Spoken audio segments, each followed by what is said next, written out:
بسم اللہ الرحمن الرحیم۔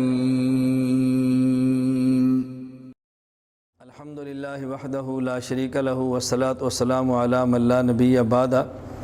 دیکھیں ذی الحج کا مہینہ شروع ہے اور بہت سارے حضرات وہ ہیں جو اللہ کے کرم سے حج پر جا چکے ہیں۔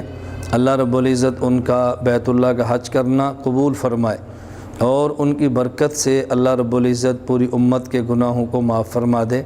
جو حضرات حج پہ تشریف لے جا چکے ہیں وہ جائے حج پر نہیں گئے، اپنے اپنے مقامات پر موجود ہیں اور قربانی کرنا چاہتے ہیں، ان کو چند ایک باتوں کا قربانی کے معاملے میں اہتمام کرنا چاہیے۔ نمبر 1، جو شخص بھی قربانی کرے بہتر اور مستحب طریقہ یہ ہے اگر ممکن ہو تو اپنا جانور خود اپنے ہاتھوں سے ذبح کرے۔ اس میں اس بات کا خیال کرے کہ 4 رگوں میں سے کم از کم 3 رگوں کا کٹنا ضروری ہے۔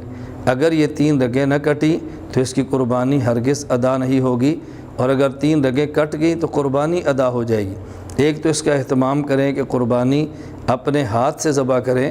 حضور اکرم صلی اللہ علیہ وسلم نے اپنے مبارک ہاتھوں سے اپنی قربانی ذبح فرمائی ہے۔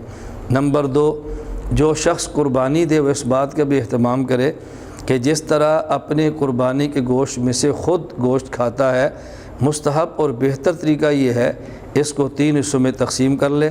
ایک حصہ اپنے پاس رکھے، ایک حصہ گوشت کا اپنے دوست احباب رشتہ داروں کو دے، اور ایک حصہ غرباء، فقراء اور مساکین تک پہنچا دے۔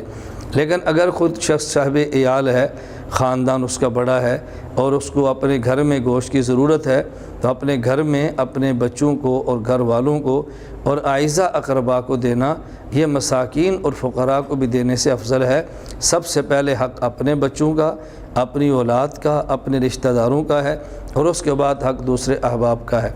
تیسرا، اس بات کا بھی اہتمام کرے کہ ظاہر ہے جانور ذبح کریں گے تو اس میں جانور سے کچھ علائشیں بھی نکلیں گی، رطوبات بھی نکلیں گی اور جانور کا خون بھی ہوگا۔ ایسے مقام پر ذبح کریں کہ جو عوامی ایسا مقام نہ ہو کہ جس میں قربانی کے ان علائشوں کی وجہ سے عوام کو تکلیف ہو، ان کا بہت زیادہ خیال کرنا چاہیے۔ اور جس میں علائشیں نکلیں اہتمام اس کا کریں کہ اس کو کہیں دور پھینکے یا اس کو زمین کھود کر دفن کر دے تاکہ تعفن پیدا نہ ہو۔ اپنی صفائی کا خیال رکھنا بھی ضروری ہے، اپنے گھر کی صفائی کا خیال رکھنا بھی ضروری ہے، اور اپنے ماحول کو صاف رکھنا بھی بہت ضروری ہے۔ اس کا خوب ہمیں اہتمام کرنا چاہیے۔ اللہ رب العزت کی بہت بڑی نعمت ہے، رسول اکرم صلی اللہ علیہ وسلم مبارک سنت ہے، حضرت ابراہیم علیہ نبینا علیہ الصلوۃ والسلام کا مبارک طریقہ ہے۔